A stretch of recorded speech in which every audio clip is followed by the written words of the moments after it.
الحمد لله رب العالمين، والصلاة والسلام على سيد المرسلين وعلى آله وصحبه أجمعين. أما بعد، قال الله تعالى: أعوذ بالله من الشيطان الرجيم، بسم الله الرحمن الرحيم. قل هو الله أحد الله الصمد لم يلد ولم يولد ولم يكن له كفوا أحد.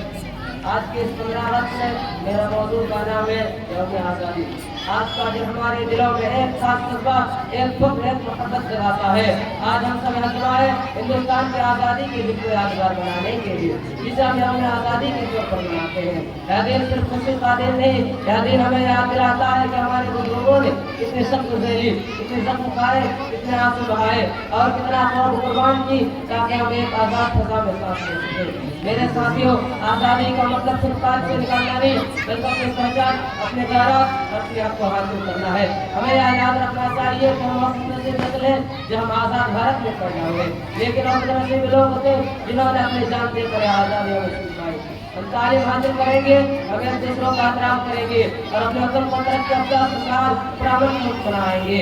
ہمارا بھارت صرف زمین کا ٹکڑا نہیں، یہ ہمارا کام، پہچان اور جان ہے. ہمیں فخر ہے کہ ہم ایک ایسے ملک میں پیدا ہوئے جہاں مختلف زبانیں، مذاہب، تہذیب ایک ساتھ مل جل کر رہتے ہیں. یہ ہمارا سب سے بڑا طاقت ہے، اتحاد اور بھائی چارہ. آخر میں میں تمام شہیدوں کو سلام پیش کرتا ہوں جنہوں نے ہمارے آزادی کے لیے اپنے جانیں قربان کر دی. آئے ہم سب مل کر وعدہ کریں کہ ان قوموں کا بھارت بنائیں گے، وطن کا مٹی کو رہنا ہم واپس نبھائیں گے، وطن کا مٹی کو رہنا ہم واپس نبھائیں گے. تیرے نام روشن کریں گے، نہ کبھی تجھے جھکنے دیں گے. جے بھارت. السلام علیکم ورحمۃ اللہ وبرکاتہ.